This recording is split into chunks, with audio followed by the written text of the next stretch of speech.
The sun was just beginning to set over the dusty plains of Texas, casting long shadows across Clint Eastwood's weathered ranch.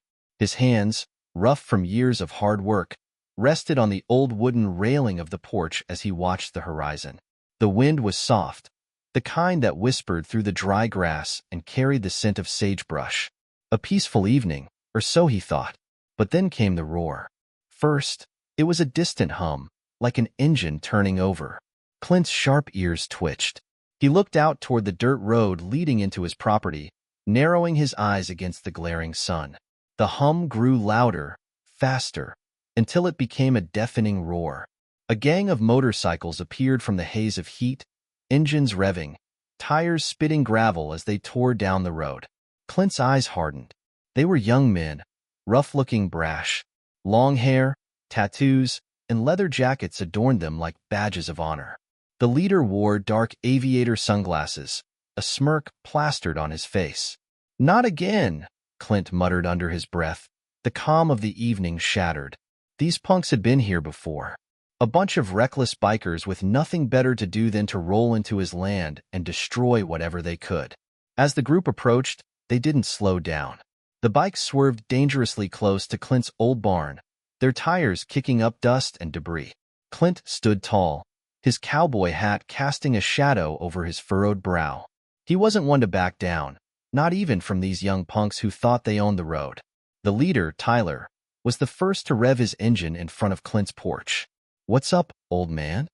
Tyler shouted over the sound of the engine. "You planning to teach us a lesson?" Clint didn't flinch. "This is my land, boy. Keep your distance." Tyler laughed, a harsh, mocking sound that made Clint's blood boil. "It's your land, huh? Funny, 'cause I don't see your name on it." Before Clint could respond, one of the bikers swerved and hit the side of Clint's old tractor, knocking it to the ground with a loud crash. The sound of metal on dirt echoed through the empty fields. Clint's heart raced. Years of hard work, gone in a second. The rage bubbled inside him, but Clint knew better than to let it boil over. He had fought battles in his time, but now, in his older years, he wasn't about to risk his life in a fight with these young punks. Still, he wasn't about to let them walk all over him. He took a step forward, his boots thudding heavily on the porch. "You need to get off my land. Now." Tyler's grin widened, and he revved his engine again, sending a cloud of dust into Clint's face. "Or what? You gonna shoot us with that old six-shooter of yours, Clint? You're a legend, but you're just an old man now. What's your move?" Clint's jaw tightened. He could feel the heat rising, but something inside him clicked. He wasn't just going to stand there and let them wreck everything he'd built. The gang laughed as they circled around him, but Clint stood his ground. His fingers twitched toward his side, where his old revolver used to rest, but he didn't draw it. "Not yet. You've messed with the wrong guy," Clint muttered, his voice low but dangerous. Tyler cocked his head, confused. "What? You gonna tell me some cowboy story?" "Look, old man, I don't got time for your nonsense." Clint took a deep breath, narrowing his eyes at the group of bikers. He could feel his pulse racing. There had to be a way to turn this around. But how? They weren't just going to leave, not without a fight. And Clint was no fool. He didn't have the strength or the energy to take them on head-to-head. A thought flashed in his mind. One of the few people he could call for help. Someone who had been in his corner before. But for now, he had to hold his ground. The storm had arrived, and Clint Eastwood wasn't going to back down. He took one last look at the gang, his eyes hard as stone. "I don't care what you think, Tyler. You're not welcome here. You keep tearing up my land, and we'll see just how much you really want to mess with me." The bikers exchanged glances. Tyler revved his engine one last time, but this time there was a different tone in his voice. "All right, old man. We'll see about that." And with that, the gang peeled out, tearing down the road and leaving Clint standing in the dust, his heart pounding in his chest. But he wasn't going to let this slide. No, Clint Eastwood wasn't done yet. Hit subscribe and leave a comment with where you're watching from. This story might just spark a new beginning. What's one thing that always pushes you forward, even when things get tough? Clint Eastwood was no stranger to loneliness. The wind howled across the vast Texas plains, a constant companion to Clint's solitary existence. At 75, he wasn't the same man who had once rode through these lands with fire in his eyes, a gun at his hip, and a dream that spanned the wide-open sky. Now, he was just a shell of the cowboy he used to be, his strength fading with every passing year. His house, an old, rustic ranch with peeling paint and a sagging roof, stood as a reflection of Clint himself, weathered, worn, and a little forgotten. Clint sat at the kitchen table, his hands wrapped around a mug of black coffee that had long since gone cold. The silence in the room was deafening. Outside, the sun was dipping low, casting an amber glow across the fields. A time for reflection. His thoughts drifted back to when life wasn't so quiet, back when he had a reason to smile. He remembered the first time he met Laura. It was 40 years ago, in a small saloon on the edge of town. Clint had been younger then, cockier, with a swagger that came from years of winning rodeos and living on his own terms. He was a cowboy in every sense of the word, rough, bold, and without a care in the world. Laura had walked into that saloon like a storm, dark hair swirling behind her and a fiery look in her eyes. She wasn't impressed by Clint's bravado, and for some reason, that only made him more intrigued. Over time, their friendship grew, and so did something deeper. Clint had never thought much about love, but with Laura, things changed. They got married after a few years, and Clint's life had meaning beyond the rodeo circuit. He started thinking about the future, about building a family, about something more than just himself. Laura gave him a reason to live, to protect, to care. Then, one fateful day, everything changed. Clint's heart tightened as the memory of her death flooded his mind. Laura had fallen ill, cancer, they said, a slow, cruel disease that had eaten away at her life until there was nothing left. He'd been by her side the whole time, holding her hand, but there had been nothing he could do to stop it. When she passed, Clint was left with nothing but an empty house, a hollow feeling in his chest, and the memories of a love he would never get back. The days blurred together after that. He spent months in a haze of grief, barely holding things together. The ranch, the land, none of it mattered without her. And then there was Jake, their son. Jake had always been different from Clint. He wasn't cut from the same cloth. Where Clint was hard and unyielding, Jake was gentle and thoughtful, with a love for art and a desire to leave the ranch behind. When Jake turned 18, he made it clear that he didn't want to live the cowboy life. He wanted to explore the world, to find himself beyond the confines of the Texas plains. That was the last Clint saw of his son. Jake went off to college, then traveled across the country. There were letters at first, but they grew fewer and farther between. Clint stopped getting calls. The ranch had become too much for him alone. He didn't have the energy anymore, not without Laura, not without his son to carry on the legacy. Now, it was just him and his dog, Scout. Clint chuckled softly to himself. Scout was a loyal companion, even if the old dog's legs were starting to give out. They were both aging, both fading into the background of a world that seemed to be moving on without them. Clint took another sip of his cold coffee, staring out the window at the setting sun. He wasn't just an old man now. He was a relic, a ghost of a past that didn't quite belong to the present. But something stirred inside him. The bikers, those punks from the day before, they had triggered something. A fire, long buried, started to spark in Clint's chest. It wasn't just about the tractor they destroyed. It was about respect. It was about standing tall again, like he used to. He didn't know how much longer he had left, but he was damn sure he wasn't going to let some young punks come onto his land and trample all over him. Not without a fight. Clint stood up, his bones creaking as he moved across the room. He grabbed his old hat from the hook by the door and pulled it down low over his brow. He wasn't ready to die just yet. There was still a battle in him. Before he stepped outside, Clint reached for the phone, hesitating for a moment. He knew what he had to do.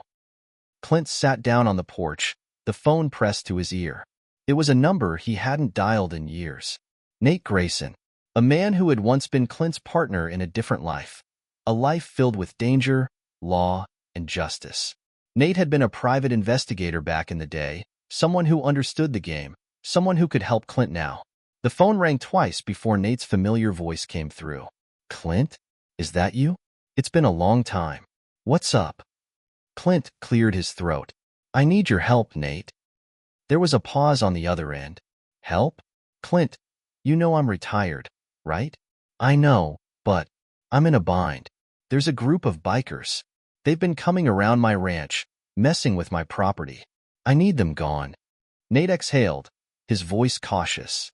You're not thinking of taking matters into your own hands, are you? Clint's voice hardened. I'm not a young man anymore, Nate, but I'm not going to let these punks walk all over me. You know what I'm capable of. Another pause. You always were a stubborn one, Clint. All right, I'll help, but it's not going to be easy. You sure you want to do this?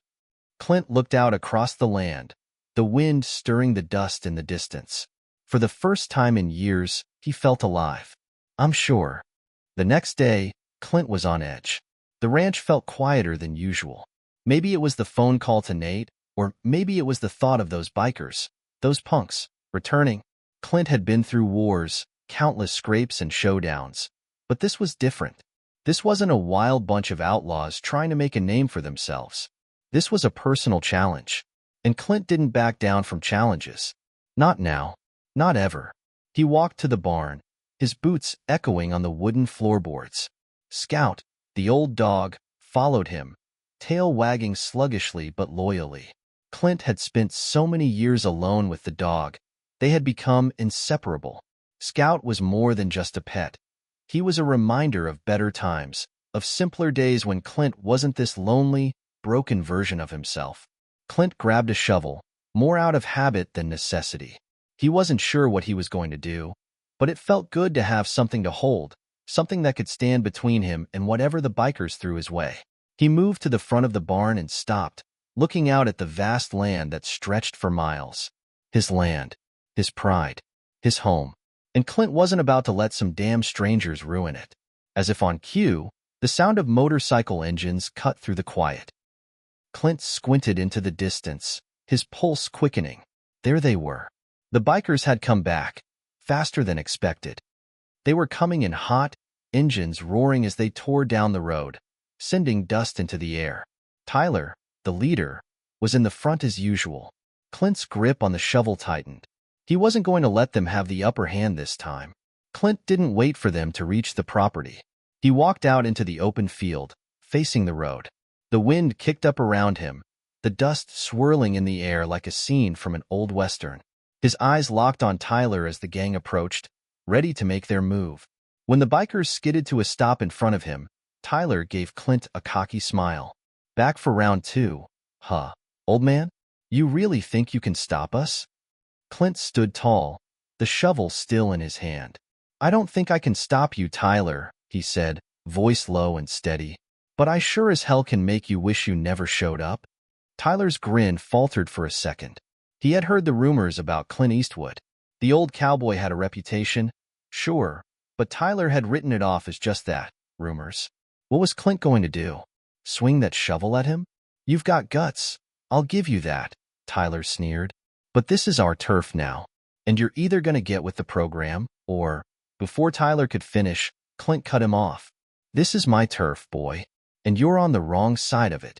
Tyler's smirk turned into a sneer as he revved his engine, the sound deafening as the rest of the bikers joined in. Clint didn't flinch.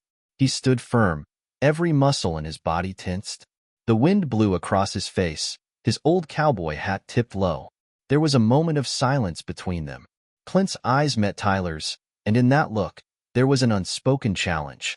Tyler hesitated, his confidence wavering for just a second. Then, Clint made a move. He swung the shovel with surprising force, planting it into the dirt just inches from the front tire of Tyler's bike. The sound of the metal hitting the ground was sharp, like a warning shot. It was enough to make Tyler take a step back, his eyes widening slightly. You may think you're the king of the road, Tyler, Clint said, his voice cold and calm. But this land doesn't belong to you. And it's about time you learned that. The gang was silent. Tyler's grin faded, replaced by a flicker of uncertainty. He wasn't used to being challenged, not like this, not by an old man with nothing to lose. You really think this is gonna work out in your favor, Clint? Tyler asked, voice darker now. You're making a mistake. Clint didn't respond. He just lifted the shovel, eyeing the group. He wasn't afraid, and they knew it. That's when Nate's voice crackled through Clint's phone, loud and clear. "Clint, I'm on my way. You hold them off until I get there." Clint's eyes flicked to the phone in his hand, and he could hear the faint roar of engines in the background. Nate wasn't just coming to talk. He was bringing backup. But Clint wasn't going to just wait. He didn't need to wait. He knew these kinds of punks. They were all talk. If you didn't give them an inch, they'd back down. And that's exactly what Clint did. He stepped forward, ignoring the threat in Tyler's eyes. "You and your boys can take off now, before things get worse," Clint said, his voice unwavering. "I've had enough." Tyler's jaw clenched. He could feel the tension in the air, the way Clint was standing his ground. There was something different about this old man, something that made Tyler's bravado waver. "Fine," Tyler finally growled, spinning his bike around. "But this isn't over, Clint. We'll be back." Clint didn't say anything. He just watched as the gang peeled away, leaving a cloud of dust behind them. It wasn't the end. Clint knew that much. But it was a start. As the bikes disappeared into the distance, Clint exhaled slowly. His heart was still pounding, his adrenaline running high. But in that moment, he felt something he hadn't felt in years, alive. A few minutes later, Nate pulled up in his truck. He stepped out, grinning, his eyes scanning the area. Well, looks like you're still holding your own, Clint," Nate said with a chuckle. "I told you you'd call me for something important." Clint smiled, his face softening for the first time in days. "Didn't want to do it alone, Nate." "Don't worry," Nate said, walking over to Clint. "You won't have to. Let's make sure they don't come back." The sun was setting again, casting a golden hue across the plains, but Clint couldn't relax. He hadn't felt at ease in years. Not since Laura had passed. Not since Jake left. And certainly not now with those damn bikers still lingering like a storm on the horizon. Clint and Nate stood in the barn, staring at the old wood paneling and the familiar tools that had gathered dust over the years. It was strange. They used to work side by side here, fixing tractors, mending fences, and talking about the good old days. Now, it felt like a battlefield, and Clint was preparing for a war he never wanted. "So, what's the plan?" Clint asked, looking over at Nate, who was rummaging through a box of old gear in the corner. Nate gave a quiet chuckle, but there was no humor in it. "Plan? You don't need a plan when you've got a stubborn old cowboy and an investigator with a knack for getting things done." Clint's lips curled into a smirk, though his mind wasn't fully on the conversation. His thoughts were elsewhere, back on the land, on Laura, on everything he'd lost. "You know," Clint said slowly, "this isn't just about the damn bikers. It's about respect. It's about standing for something again. I've spent too many years just existing, Nate. I'm not about to let these punks take what little I've got left." Nate paused, his eyes catching Clint's for the first time in what felt like ages. "I get it, Clint. I do. But you've got to be careful. We're not just talking about some local troublemakers. These guys are trouble. Real trouble. You're not the only one who's been around the block." Clint exhaled through his nose, walking over to the wall and resting his hand on the old rifle hanging there. His fingers traced the cold steel of the barrel, a tool he hadn't needed in years. "Not for anything serious, anyway. I've been through a lot worse than a few bikers," Clint muttered. "I've seen men come at me with knives and guns, and I've come out just fine. They're all talk. This is just about putting them in their place." Nate shook his head. "This isn't the Old West anymore, Clint. People don't just disappear after a fight. And you're not the same man you were back then. You can't fight every battle on your own." Clint met Nate's eyes, a hardness settling on his face. "I'm not asking for your help, Nate. I'm telling you, I'm doing this. You can either help me, or stay out of my way." There was a silence between them, thick with unspoken history and years of friendship. Nate let out a long breath and nodded. "All right, but if we're doing this your way, we're doing it smart. I've got some contacts who can help us track them down, but we need to know where they're coming from. I'm guessing they've got a hideout or a base nearby." Clint thought for a moment. He hadn't given much thought to where the bikers were coming from. He had assumed they were just a bunch of reckless troublemakers passing through town, but now that Nate mentioned it, he realized they had to be operating out of somewhere. There was no way a group like that would just randomly show up to mess with him without some kind of base of operations. "They've been coming from the west," Clint said, his voice low.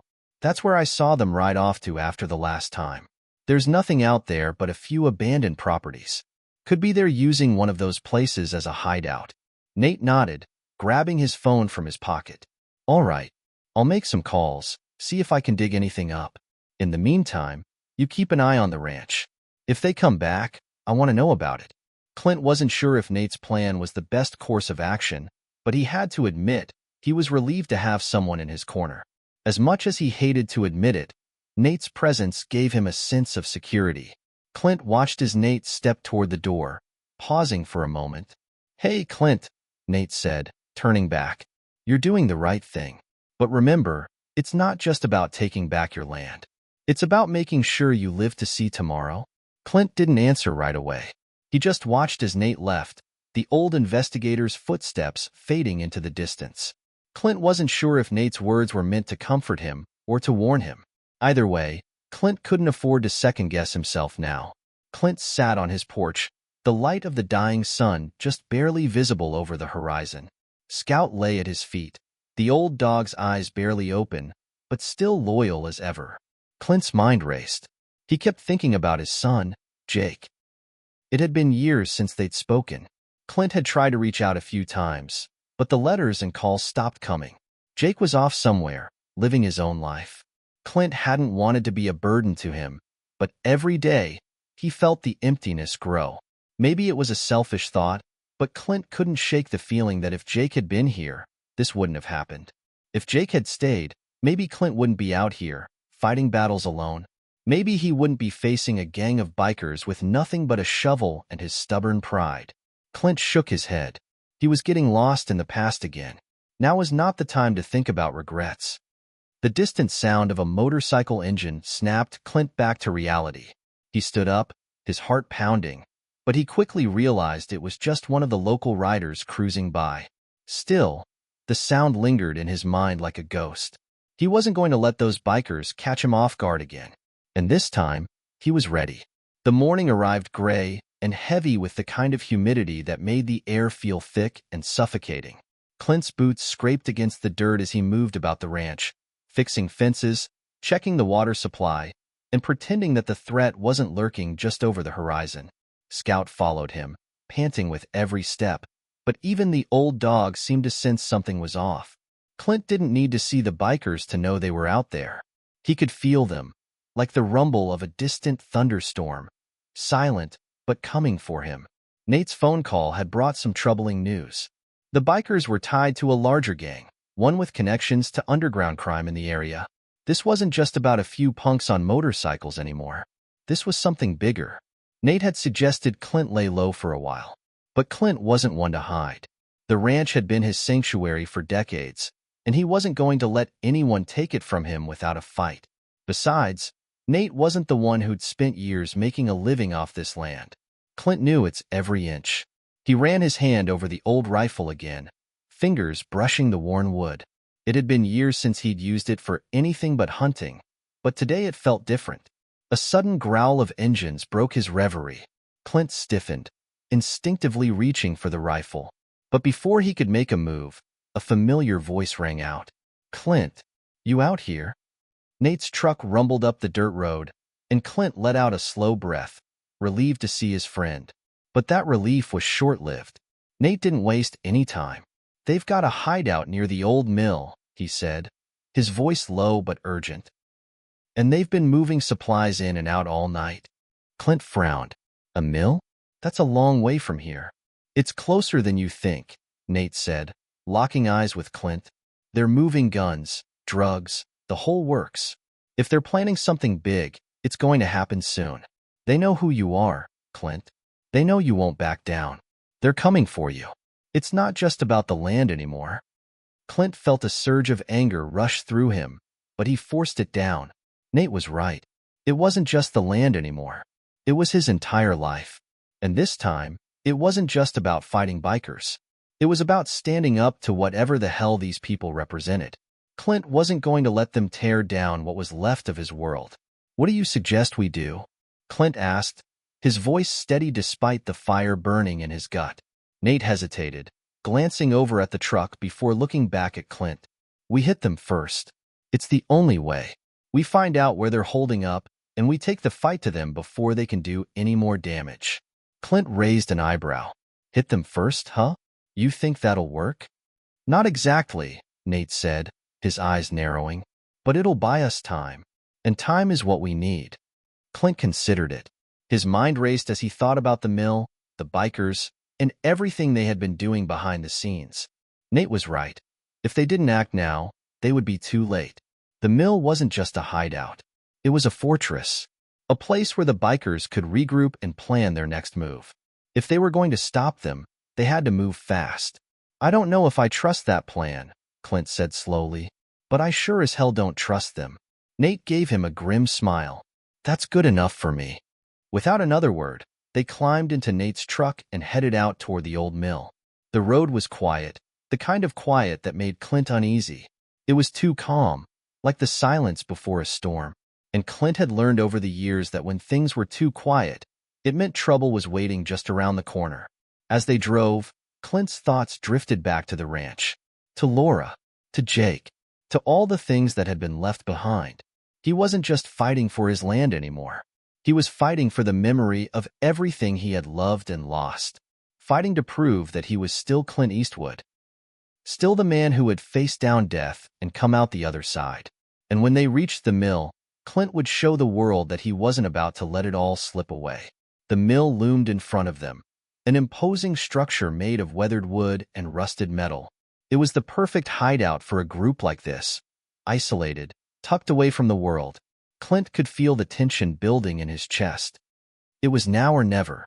They parked a little ways down the road, out of sight but close enough to get a good look at the area. Nate pulled out a set of binoculars, scanning the perimeter. Not much activity yet, Nate said quietly, but they've definitely been here. A few bikes parked out back. Clint didn't respond. He was already thinking ahead, formulating a plan in his head. He could take them. He could take them all. But it wasn't about taking them down one by one anymore. It was about sending a message. They'll come out eventually, Clint said, his voice low, almost to himself. When they do, we'll be ready. Nate gave a nod, but Clint could see the concern in his eyes. They both knew how dangerous this was. But there was no turning back now. You sure about this? Nate asked, his hand resting on the door handle. This is gonna get ugly. Clint looked at his old friend, his gaze steady. I've seen ugly before, Nate. I've lived through it. This is nothing. With that, they moved into position, hidden behind a row of thick trees.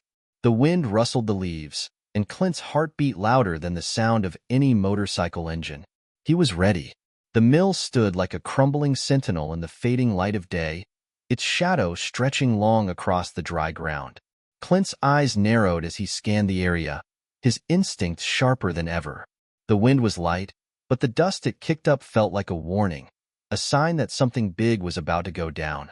Nate adjusted his position behind the row of trees, his eyes focused through a pair of binoculars. You're sure about this, Clint? Nate whispered, his voice steady but laced with concern. I mean, we don't even know how many of them are inside. Clint didn't look back at him. His gaze was locked on the building, the cold weight of his old rifle in his hands. He had lived through the kind of violence that had scarred him in ways that no one ever saw. He had seen men die, been through the grit of war, and fought for a life that felt more fragile each day. So no, he wasn't afraid of these bikers. But he was done being pushed around. Do we have any other choice? Clint muttered. They've taken enough from me. And they're not just taking land anymore. They're pushing their weight around everywhere they go. They need to learn that this world isn't just theirs to bulldoze. Nate didn't reply, but Clint could feel his friend's unease. Nate had always been the cautious one, the thinker. But Clint didn't have the luxury of thinking right now. This was about action. And he wasn't going to sit around waiting to be steamrolled. They had to strike first. Clint exhaled slowly, lowering his rifle. All right, here's the plan, he whispered, eyes scanning the surroundings. I'll take the east side of the mill. You hit the west. Stay low, keep it quiet. We're not here for a firefight. We're here to send a message. If you see anyone, take them out fast, but don't engage unless you have to." Nate gave a sharp nod. "Got it. But Clint, listen. We have to be smart about this. These guys might have a lot more going on than we think. We can't just go in guns blazing." Clint didn't respond immediately. Instead, he thought about Nate's words. He was smarter now. He had to be. He wasn't the same young cowboy who rushed into fights without thinking. But he had also learned that hesitation could get you killed. The rustle of a bike's engine cut through the tension, and Clint's heart skipped a beat. They were here. The bikers were finally making their move.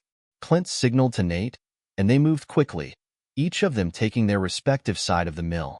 The ground was dry, almost crackling under their boots, but they moved like ghosts, silent and deadly. Every step felt heavier, the weight of what they were about to do pressing on their shoulders. Clint crouched behind a pile of old crates near the east side of the mill. The silence was deafening, broken only by the distant sound of muffled voices and the rumble of more engines. He couldn't help but think about Jake again. His son's face flashed in his mind. The boy Clint had lost touch with, the boy who would never understand the kind of life his father had led. Clint had never been the kind of man to sugarcoat anything, not for his son, not for anyone. But this wasn't just about being a cowboy. This was about keeping the world he had left from being torn apart. The low hum of a motorcycle engine rumbled closer, and Clint froze. A lone biker, wearing a black leather vest with a skull patch on the back, cruised toward the mill entrance. Clint waited, his breath shallow, as the biker slowed down. His eyes darted toward the front entrance of the mill, where the sound of voices became clearer. The biker was probably going inside to join the others. This was his chance. Clint moved with the precision of a man who had lived through more battles than he cared to count. He took a step forward, fingers tight on the trigger, waiting for the perfect moment. The biker's back was turned. Clint raised his rifle and steadied his aim. Just as the biker turned to face the door of the mill, Clint pulled the trigger. The shot rang out, echoing in the vast emptiness of the plains. The biker's body jerked forward as he dropped to the ground, a clean shot to the chest. Clint knew that it would take only seconds before someone inside heard the shot, so he had no time to waste. "Nate!" Clint hissed into the radio strapped to his chest. "It's go time." Nate was already moving. He had heard the shot from his position and knew that Clint had made his move. But Clint wasn't the only one on the hunt. Nate had his own task to complete. He moved fast, his footsteps barely making a sound as he crept along the side of the building. There were two bikers standing by the back entrance, chatting about something Clint couldn't hear. Nate's eyes flicked to the small shed beside them, where they had stashed a few crates of what looked like stolen goods. He knew he had to take the bikers out quietly. No mess, no noise. If he wanted to keep Clint alive, he couldn't afford any mistakes. Nate pulled out a silenced pistol, his heart racing, and took aim. The first biker never saw it coming. One clean shot to the back of the head, and he dropped without a sound. The second biker barely had time to react before Nate's shot took him down too. With the threat neutralized, Nate crept toward the back door of the mill. He checked the area, then nodded to Clint, who was now moving around the front, making his way to the entrance. The plan was falling into place. But just as Clint was about to step inside, he heard voices, a lot of voices. There were more of them than Clint had anticipated. Clint's grip tightened on his rifle, his muscles tensing. There was no turning back now. The fight for his land, and his life, was about to reach its boiling point. The dust from the explosion still hung in the air, thick and acrid, making it hard to see clearly. The smoke swirled like a living thing, wrapping itself around the edges of the mill and choking the sunlight that tried to break through. Clint stood motionless, listening to the chaos outside. The sound of bikes revving, doors slamming, and men shouting. Everything had turned into a whirlwind of confusion. The explosion had taken out a chunk of the bikers, but the rest were scattering, desperately trying to regroup. Clint's pulse pounded in his ears, but he kept his focus. The time for hesitation was over. He had to finish this. For good. He turned to Nate, who was already on the move. Nate's eyes met Clint's, filled with a cold determination that Clint knew all too well. They had been through hell together before, but this felt different. There was no turning back now. "We've got them on the ropes," Nate said, his voice steady as he surveyed the scene. "But we can't let them regroup. They're too dangerous." Clint nodded, his jaw tight. He was already thinking ahead, calculating their next move. The bikers were trying to circle back, but it was clear they were disorganized. They hadn't expected the trap, and now they were paying for it. "They're regrouping at the old garage by the east side," Clint said, his eyes scanning the perimeter. "We cut them off there. If we don't, they'll pull together and start fighting back." Nate raised an eyebrow. "The garage? You're sure?" Clint grinned, a glimmer of his old self returning. "I know this town like the back of my hand, Nate, and I know where they'll make their last stand. We just need to hit them hard, fast, and keep them off balance." Nate didn't hesitate. He knew better than to question Clint now. They had fought side by side for too long to second-guess each other. Without a word, Nate moved toward the rear of the mill, positioning himself for a fast exit. Clint took one last look around the mill, his mind racing through the options. They didn't have time to waste. The bikers were going to come at them in waves, and the last thing they needed was to be caught in the open. But as he stepped out into the harsh light, something caught his eye. A flash of movement at the far edge of the yard. A figure slipping into the shadows. Clint's instincts flared, and he froze. "Wait," he muttered to himself. "Not all of them are down." The wind was picking up, carrying the smoke and dust from the explosion with it. Nate had made it to the garage by the time Clint noticed the movement, and he was crouched behind a set of overturned barrels, watching the entrance. His hand rested on his gun, ready for anything. He could hear the faint sound of engines revving again, closer this time. Nate wasn't a fan of surprises, and this one felt too quiet, too planned. He glanced back, scanning the surroundings, and that's when he saw it. A lone biker, barely visible in the distance, moving toward the back of the mill.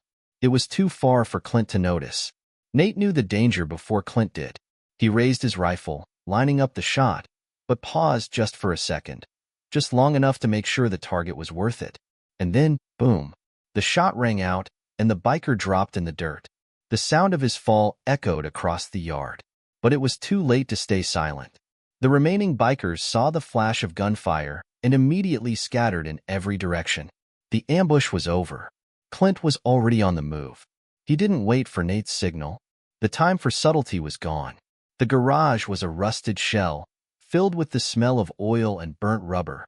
A few battered bikes were parked against the far wall, but Clint didn't care about them. He was here for one thing, the gang leader. As Clint stepped inside, his boots echoed off the cement floor. He could hear the low murmur of voices, too many to count. The bikers were regrouping, but they weren't expecting Clint. They hadn't planned for him to come charging in, but he did. The first two bikers were too slow. Clint's rifle cracked once, and they both dropped without a sound. But just as quickly, another biker leaped from behind a set of crates, taking aim with a shotgun. Clint didn't hesitate. He dove behind a stack of tires, feeling the blast of hot air as the shotgun fired. A split second later, Clint's rifle barked again. The biker never saw it coming. But Clint wasn't finished yet. He could hear more movement in the back of the garage, voices getting louder, more bikers closing in on him. Nate was already in position again, his mind working through the next step.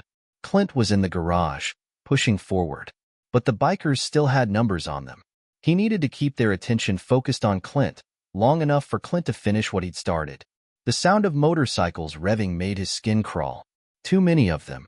They weren't giving up, and Nate could feel the weight of the fight settle over him. He raised his rifle again, focusing on the group of bikers rushing toward the mill entrance. It was a blur of motion, but he knew exactly where they were going. He had them locked in his sights. And then, just as he was about to pull the trigger, a new voice broke through the chaos.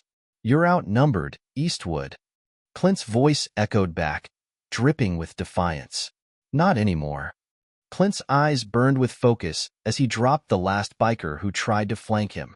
His heart was pounding, but his mind was clear. He moved toward the far side of the garage, where he knew Jesse would be hiding. Jesse, the man who had put them all in this mess. The man who thought he could control this town. Clint wasn't about to let him walk away. He saw the shadow first, Jesse's figure just beyond the workbench, his body hunched low as he tried to avoid the line of fire. Jesse's eyes were wide, his hands gripping a knife, useless in the face of Clint's rifle. "You've made your last mistake, Jesse," Clint called out, his voice cold.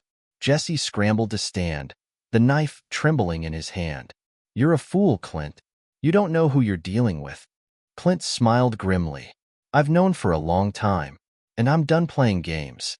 Jesse lunged, but it was too late. Clint's rifle was already raised, and one clean shot brought the gang leader to his knees. For a moment, everything stopped. The noise, the chaos, the endless fight. Jesse was on the floor, his life slipping away as Clint watched. The aftermath of the battle inside the garage was eerily quiet. The only sound Clint could hear was his own heavy breathing, mingling with the crackling of distant fires. The bodies of the bikers lay scattered around him, their lives extinguished in moments. For a split second, Clint didn't feel like a victor. He didn't feel like a hero. He just felt empty. He wiped the sweat from his brow, his fingers stiff, his body aching from the constant tension of the last few hours. His rifle was slung over his shoulder, his eyes scanning the dim garage. The light filtering in from the broken windows cast long shadows on the walls, making everything look like a half-remembered nightmare. But it was real. Every shot, every decision had been real. Clint wasn't used to this kind of violence. Not anymore. He'd spent years trying to forget the chaos of his younger days, trying to find peace. But out here in the middle of nowhere, in a town that had turned its back on everything he stood for, peace felt like a distant dream. "You all right, Clint?" Nate's voice broke through the silence, steady and calm as usual. Nate had been Clint's right-hand man for years, ever since their days working together in the military. The bond between them was solid, unshakable. And yet, in this moment, Clint couldn't shake the feeling that something was different. He turned to face Nate, who was standing in the doorway, his rifle resting lazily in his hands. The younger man's face was calm, but Clint could see the fatigue in his eyes. Nate had fought hard, just as Clint had. But it wasn't just physical exhaustion that Clint saw. It was the weight of everything they'd been through. "We're still standing," Clint said, though the words felt hollow even as they left his lips. "But I'm not sure what we've won." Nate nodded, his gaze shifting to the mess around them. "It's been a long road, Clint, but we made it through. We did what needed to be done." "Yeah," Clint replied, though the words felt like an excuse. "But at what cost?" The question lingered in the air, hanging between them like the smoke still thickening the sky.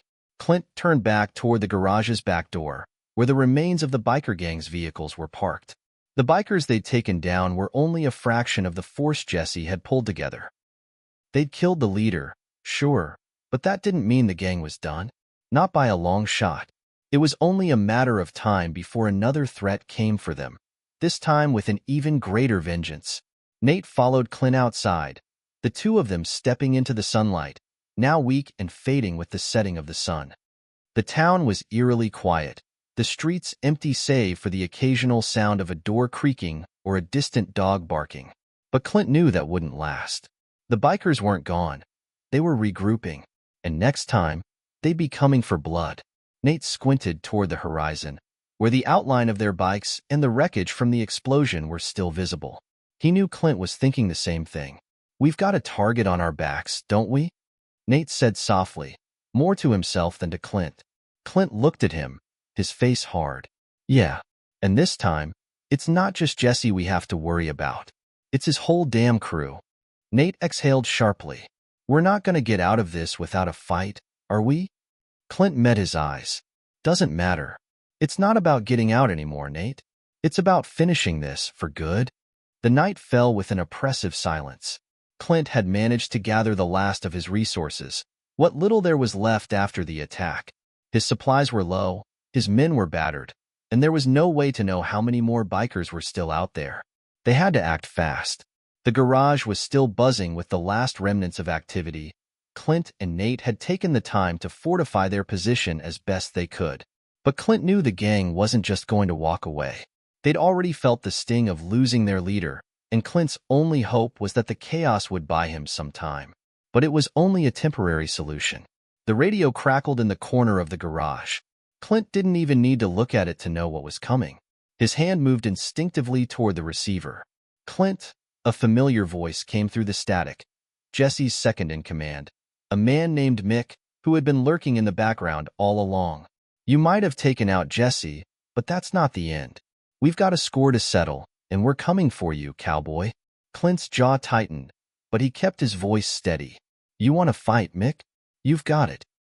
But you better know this. There's no running away after this. You either win or you die trying. I'm done making threats. Mick's laugh came through loud and clear. You're all talk, Eastwood. You've always been all talk. But we'll see who's standing when the dust settles. Clint exhaled, slamming the receiver down with force. That's it, then, Nate said, leaning against the wall. He was staring at the radio, his face shadowed. They're coming for us.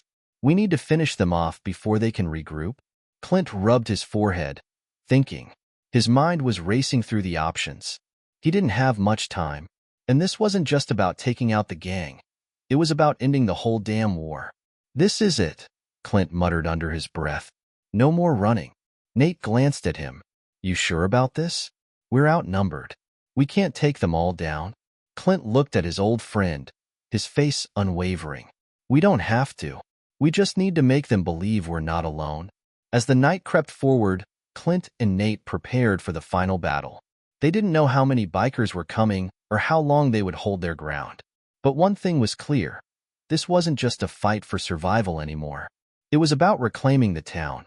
They had taken down the head of the snake, but the body was still writhing, still dangerous.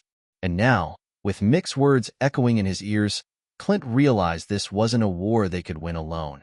The full moon hung low in the sky, casting a cold light over the abandoned streets.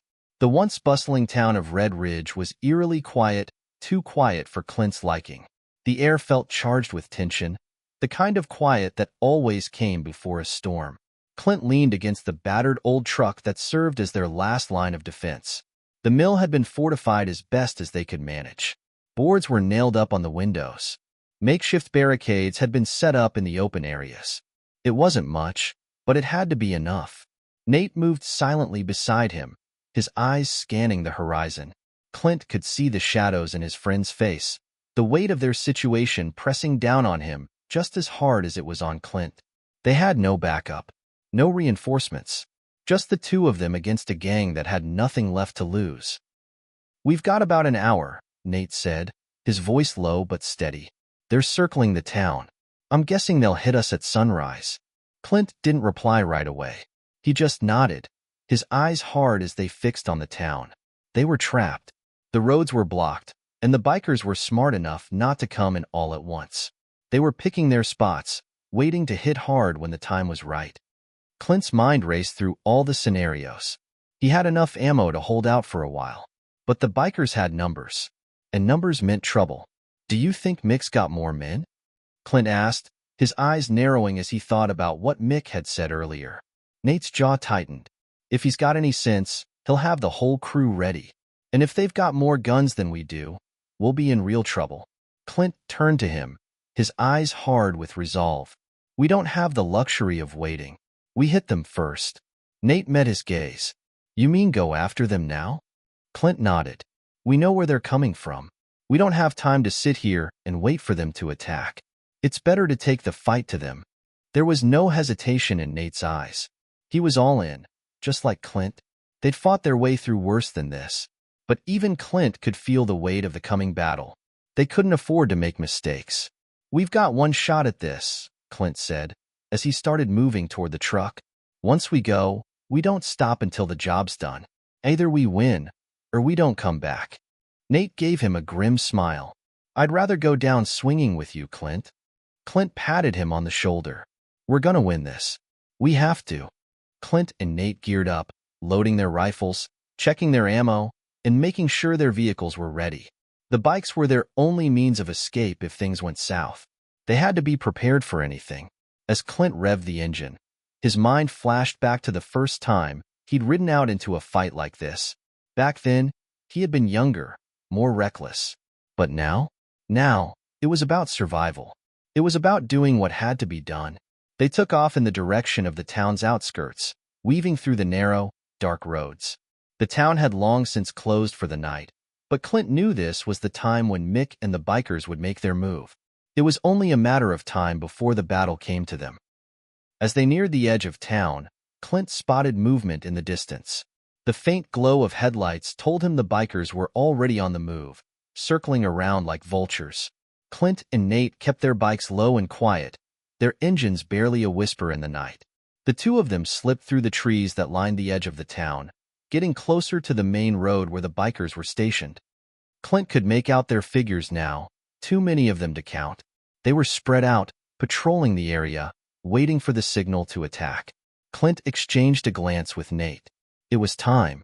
With a sharp twist of the throttle, Clint surged forward. The sound of their bikes revved to life, cutting through the silence of the night like a blade. For a moment, everything seemed to slow down. The roar of their engines, the beating of his heart. Clint knew this was it. The final act. The one that would either end everything or cost them their lives. The bikers reacted instantly. They'd been waiting for this, and Clint could see Mick's figure emerging from the crowd, his face twisted with rage. The leader of the gang was out for blood. Clint aimed his rifle and took the first shot, a clean hit that sent the closest biker crashing to the ground. But Mick wasn't slowing down. He rallied his men, waving them forward like a madman. And then the battle began. Gunfire erupted from every direction. Clint and Nate fired with deadly precision, their training kicking in as they moved swiftly and efficiently, picking off bikers one by one. The chaos of the fight was intense. The sound of bullets cutting through the air, the shouts of the bikers, the roar of engines. It was a storm of violence that seemed to consume everything. Clint kept his head down, using the trees and old buildings as cover. He wasn't just fighting for survival. He was fighting to end this madness once and for all. Each shot he took was calculated. Each move was deliberate. There was no room for mistakes. Nate was beside him, working like a well-oiled machine. The two of them had been through countless firefights, but this felt different. This time, it was personal. The bikers weren't backing down. Mick had them organized, and they came at Clint and Nate from all angles. But Clint wasn't giving an inch. He fired again, taking down another biker. "You ready to finish this?" Nate shouted over the gunfire, his voice almost lost in the chaos. Clint didn't hesitate. "Let's take them down." With a roar, they surged forward, their bikes kicking up dust and dirt as they plowed through the gang's lines. Mick was still out there. Clint could feel it. The final confrontation was waiting. Clint spotted Mick in the distance, standing near the old warehouse with a handful of his toughest men. The leader had been a ghost in the background, barking orders, but Clint had made it his mission to find him. It was time to end this, to finish the war Mick had started. Clint and Nate made their way toward Mick's position, their bikes roaring as they cut through the chaos. Mick turned, his eyes burning with fury as he saw Clint approach. "You think you've won, Eastwood?" Mick spat, his hand gripping the handle of a massive shotgun. "This isn't over. You've got no idea what you're up against." Clint didn't flinch. "I know exactly what I'm up against. You." With that, Clint and Nate opened fire. The final battle had begun. The sound of gunfire filled the air like a thunderstorm rolling across the plains. Clint's pulse hammered in his ears as he and Nate closed in on Mick. The wind carried the stench of gunpowder, burning rubber, and sweat, thick in the air as they rode their bikes closer to the warehouse.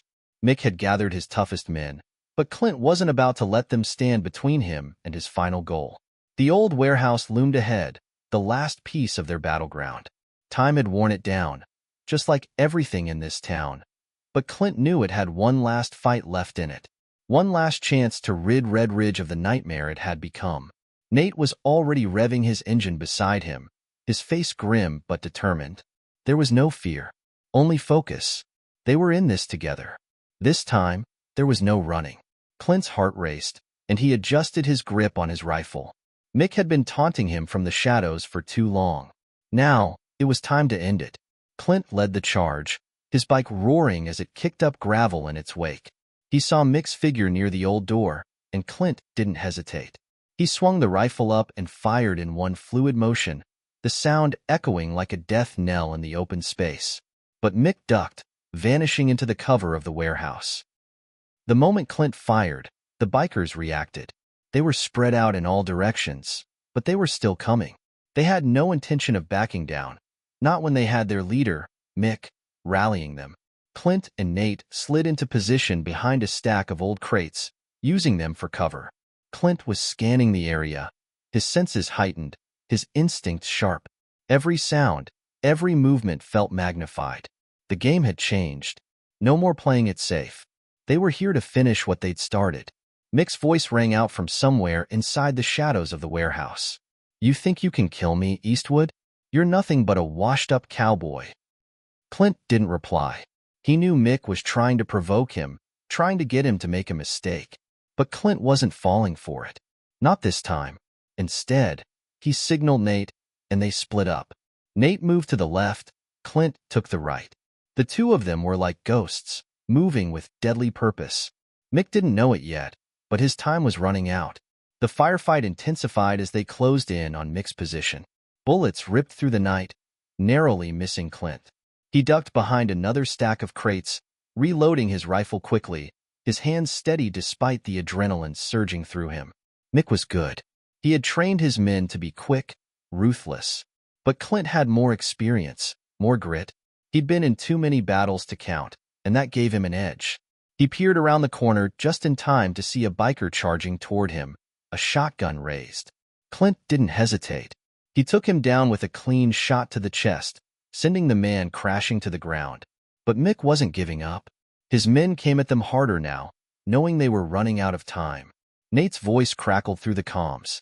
"Clint, we need to get to Mick now. We're running out of ammo." Clint gritted his teeth. "I know. Stay sharp. We finish this, or we don't walk out of here." They kept moving, their boots heavy against the dirt as they advanced toward the heart of the warehouse.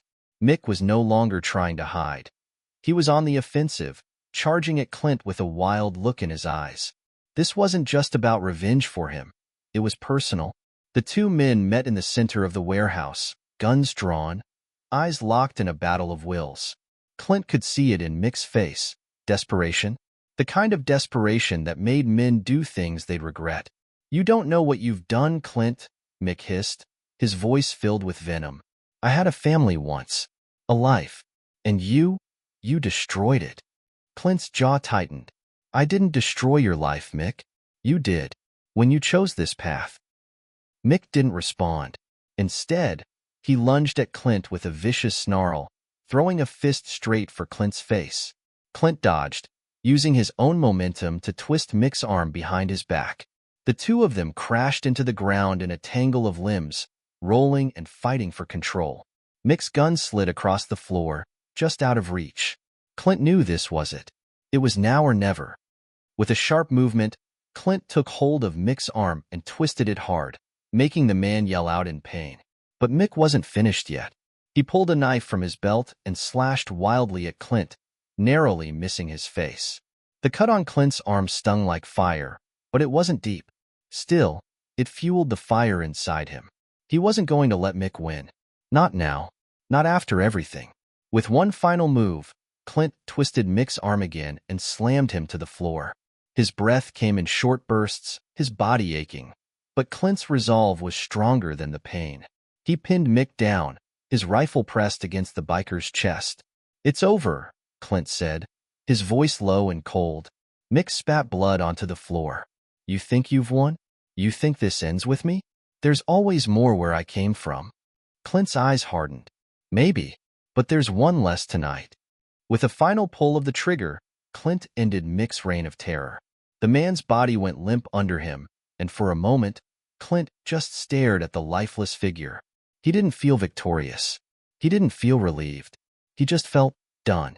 The rest of the bikers had scattered after Mick's death. Clint and Nate had won, but the cost was high. The town of Red Ridge was battered, broken, but it was free. Clint stood over the body of Mick, his hand resting on his rifle. Nate approached, his face hard and tired.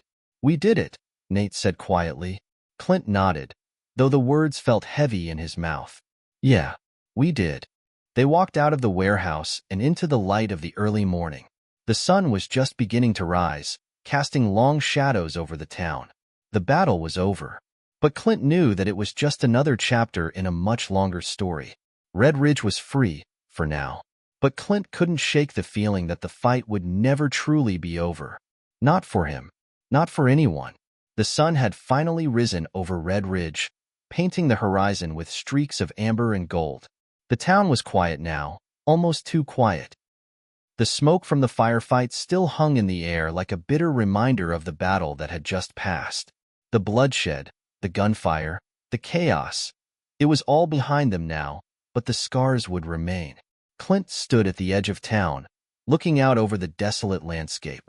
The wind whispered across the empty streets, the dust swirling around his boots. It was a harsh, unforgiving place, just like him. But there was a kind of peace in the silence, an uneasy calm that Clint knew wouldn't last long. Nate came up beside him, his steps slow and heavy. There was no need for words between them. They had both been through too much to say anything now. The war was over, but the battle for their souls was just beginning. So, what now? Nate asked, breaking the silence with a question Clint had been avoiding. Clint turned his head slightly, his face grim. "What do you mean, what now?" he asked, almost as if the question itself was a challenge. Nate let out a long breath, his gaze following Clint's toward the empty streets. "I mean, now that it's over. Mick's gone. The bikers are scattered. What do we do next?" Clint thought about it for a moment. It was a question he'd been asking himself since the moment Mick had died. What did he want out of this life now? What did he have left to fight for? He'd come to Red Ridge for one thing, to finish the job. He'd fought hard, fought dirty, and now it was done. But Clint knew better than anyone that peace didn't come easy, and it certainly didn't come without a cost. "I don't know," Clint muttered finally, his voice distant. "I didn't come here looking for answers. I just came here to make sure no one else would have to." Nate didn't respond right away. He was quiet for a long while, letting the words hang in the air like smoke. Then, he gave Clint a long, searching look. "You've got nothing left to prove, Clint. You can walk away from this. But you're not walking away from the fight. That's who you are. You've been fighting for so long. You probably don't even know what peace feels like anymore." Clint didn't answer. Instead, he just gave a small shake of his head. "Maybe peace isn't something you can just walk into." Clint moved toward the old saloon, the one place in Red Ridge that still felt like home, even if it was just a shadow of what it used to be. He pushed open the door, and the smell of stale whiskey and dust hit him like a slap in the face. The place was empty, just like everything else in the town. The bartender, an older man named Dave, was behind the counter, wiping down glasses. He glanced up as Clint entered, his eyes wary but understanding. "You two still standing?" Dave said with a tired smile. "Figured the whole damn town would be burnt to the ground by now." Clint gave a half grin. "Not yet. Got any whiskey?" Dave nodded, pouring a glass for Clint and Nate without a word. The glasses were heavy, the liquor dark and rich.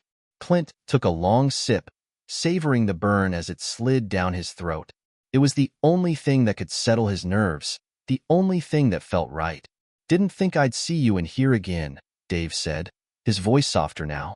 "You and Mick, that was a hell of a thing." Clint nodded, his mind flashing back to the battle, to Mick's final moments. The things Mick had said about losing his family, about the things that drove him to this life, didn't make it easier. It didn't make the blood on Clint's hands any less real. He knew that, deep down, Mick hadn't been all bad. But he had chosen his path, just like Clint had. Clint put the glass down and turned to Nate. "We'll fix this town up, Nate. One way or another. The people here deserve a chance." Nate gave a quiet nod, his brow furrowed. He wasn't so sure about peace either. But he had Clint's back, and that was enough for now. The town didn't look much different, even after everything. The buildings were still cracked, the roads still dusty. But Clint saw something in the people he didn't see before. There was a flicker of hope, small, but it was there. The storekeepers who had once lived in fear now stepped out of their doors.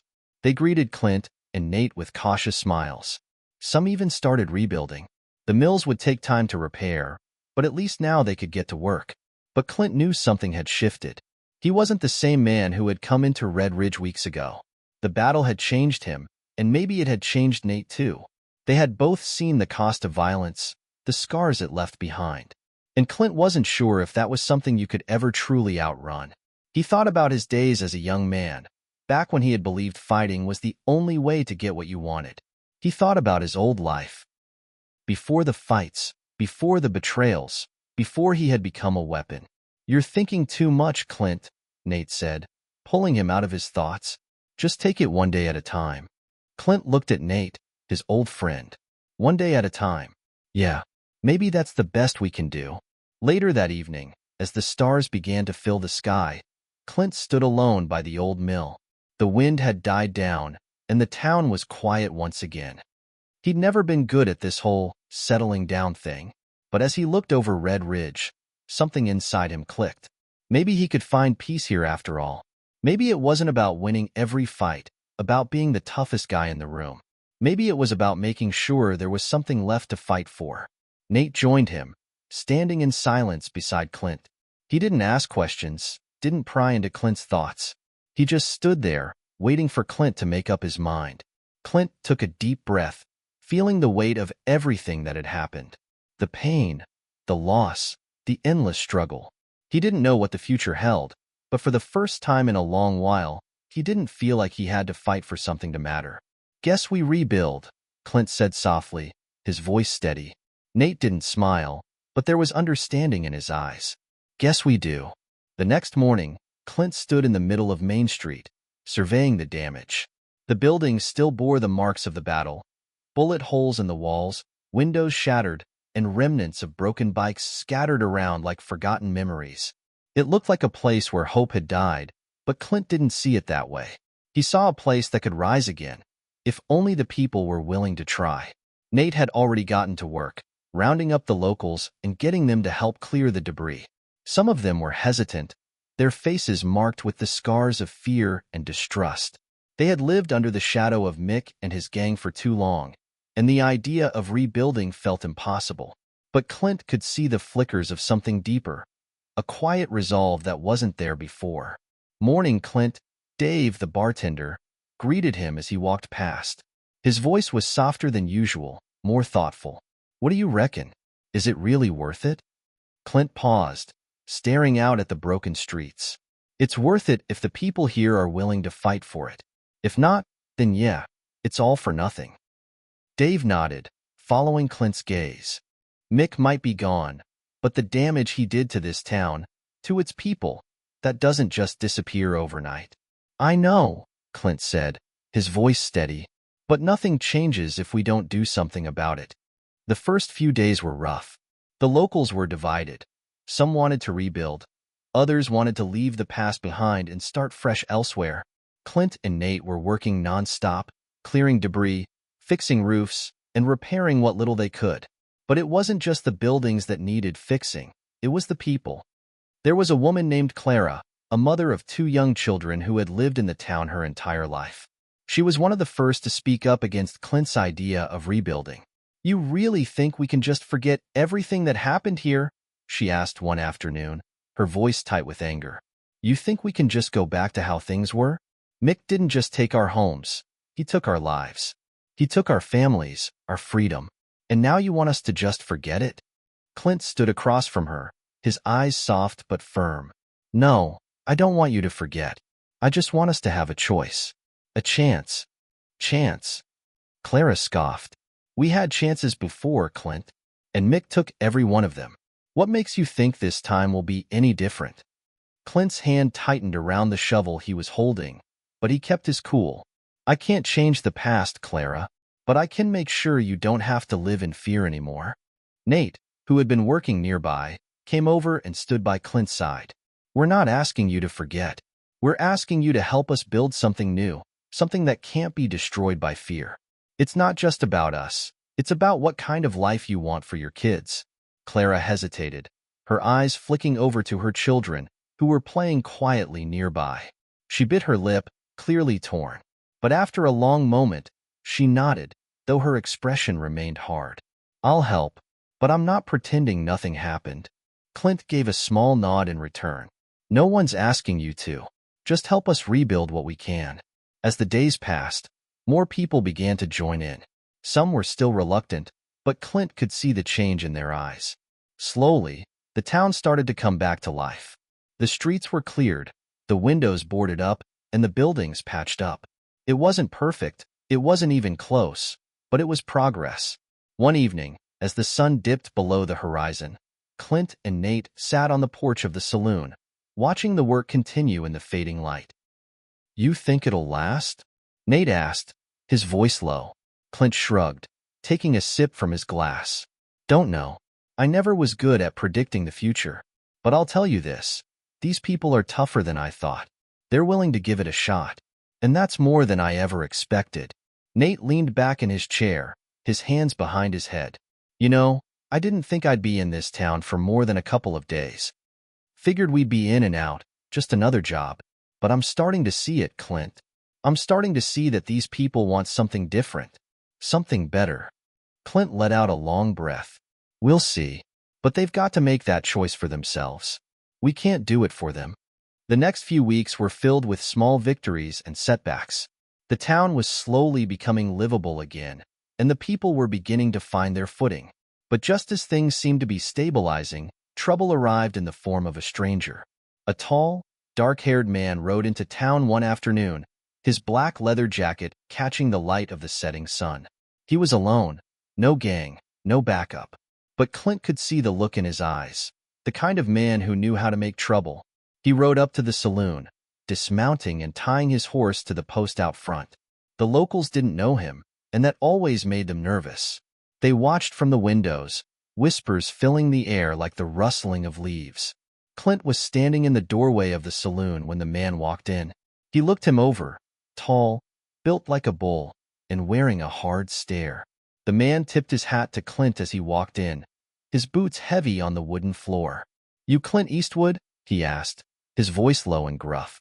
Clint didn't flinch. "Yeah. What's it to you?" "I've heard stories. About you, about this town. I'm here to see for myself if it's true. Red Ridge was a place where men could do what they wanted, take what they needed. I've heard it's a different place now." He paused, letting his words settle before adding, "I came to see if it's worth my time." Clint studied him carefully, his hand resting on the edge of the counter. "It's not what you think. This town's rebuilding, and we're not interested in your trouble." The man chuckled darkly. "We'll see about that, won't we?" The town of Red Ridge had been quiet that afternoon, the kind of eerie quiet that signals a storm brewing on the horizon. Clint could feel it in the air. The stranger's presence hung over the town like a cloud, and the people were starting to whisper more than ever before. The doubts were growing, and Clint could see it in their eyes. Fear. Fear that the peace they'd been working so hard to rebuild was just an illusion, ready to be shattered. But Clint wasn't going to let that happen. Not on his watch. As the sun began to dip below the horizon, casting a fiery glow across the sky, Clint made his way to the center of town, where the old wooden gallows still stood. It was a reminder of the lawlessness that had once ruled this place, but tonight, it was going to be the backdrop for something else, something that would decide the fate of Red Ridge. Clint wasn't alone. Nate was at his side, as always, his hand resting on the butt of his revolver. The two men had grown close over the past few weeks, fighting side by side, rebuilding side by side. They understood each other without words now.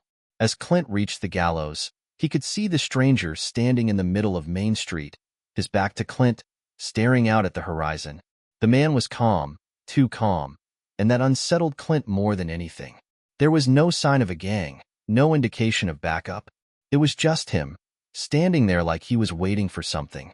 "You came alone," Clint said, his voice carrying through the empty street. The stranger turned slowly, his grin as sharp as ever. "I don't need anyone else to handle a small town like this. I've dealt with bigger problems than this place." His eyes flicked over to Clint, sizing him up, before he added, "But you? I can tell you've got some fight in you. I respect that." Clint didn't respond immediately. His hand hovered near his revolver, but he didn't draw it. "Not yet."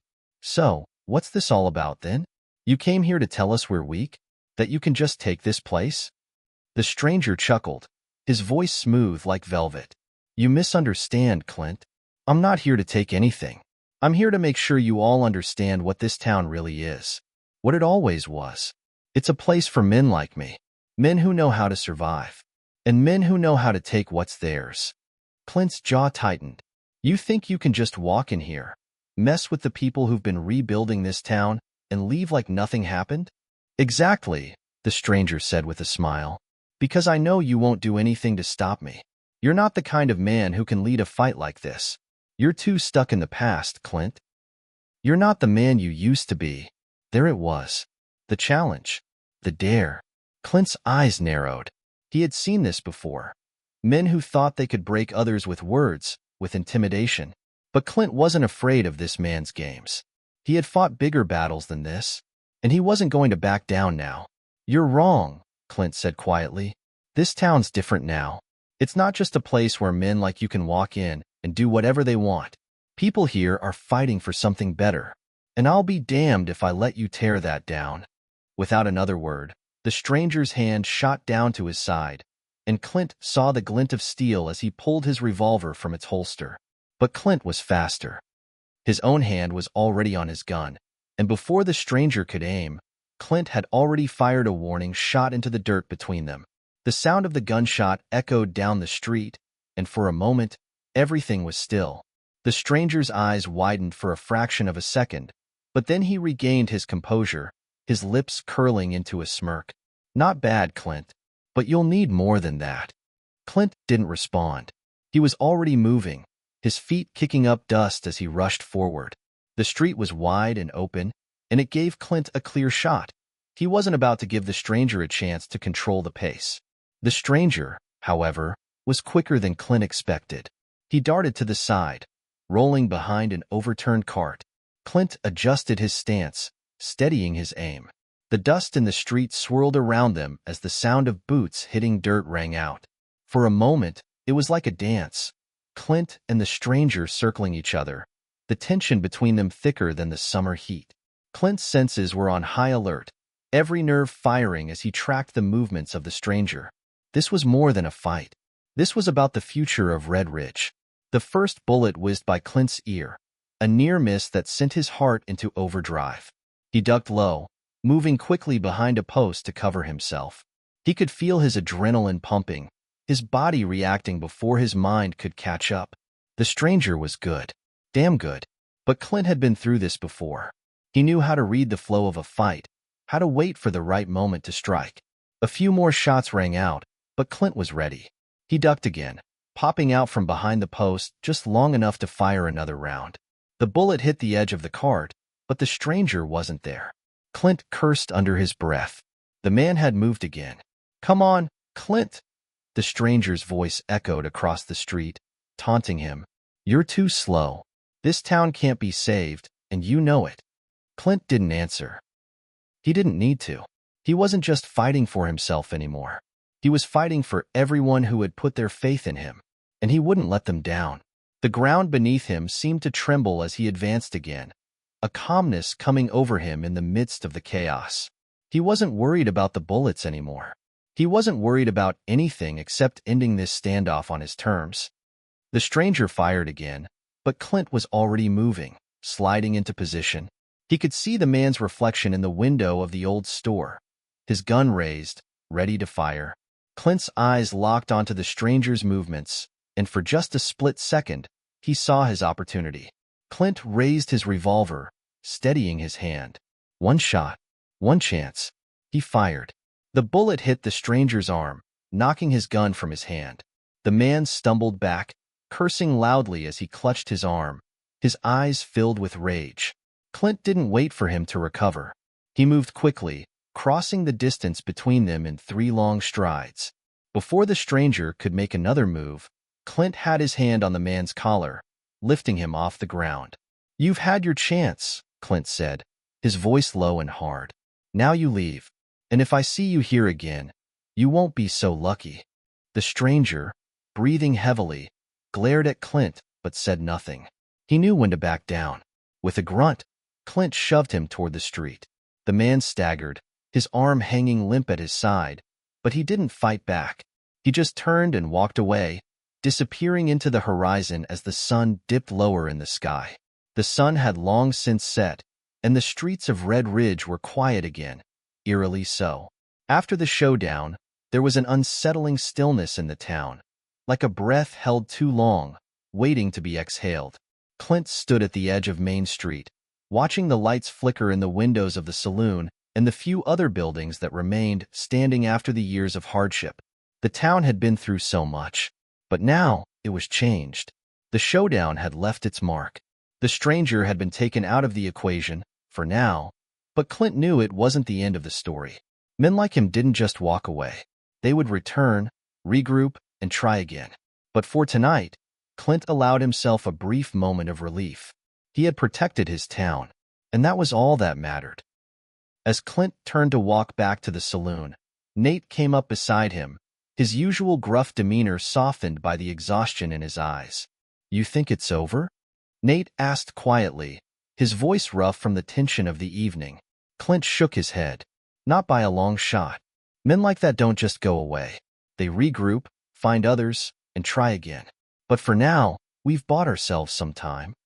The sound of footsteps echoed in the distance. The two men turned to see Clara walking toward them, her face a mask of concern. Her eyes were scanning the street, wary of anyone who might be lurking in the shadows.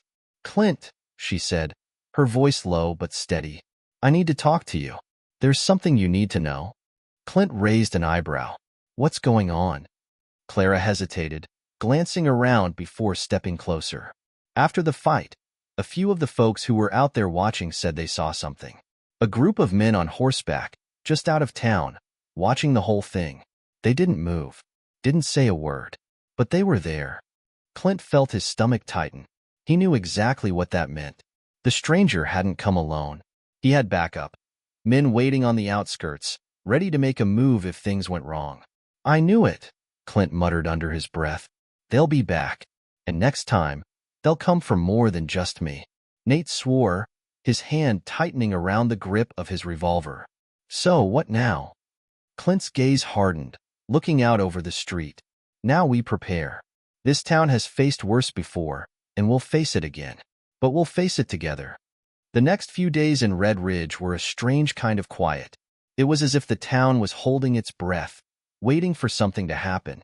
The usual hustle and bustle of the saloon was muted, the laughter that once filled the air replaced by hushed conversations. People knew something was coming, and there was a tension in the air, thick enough to cut with a knife. Clint spent his days walking the streets, checking on things, making sure the town was ready for whatever the stranger's men might throw at them. The folks in Red Ridge had grown used to his quiet presence, but there was a palpable shift now. Clint had become more than just a man trying to rebuild a town. He had become a symbol of resistance, of defiance against the forces that would tear them apart. He walked past the old blacksmith shop, where a group of men were gathered, sharpening tools and checking their rifles. As he approached, they fell silent, looking at him with a mixture of respect and apprehension. "You all ready?" Clint asked, his voice steady, but there was a fire in his eyes. The blacksmith, a burly man named Jim, nodded. "We've got the tools and the will, Clint. Just tell us when."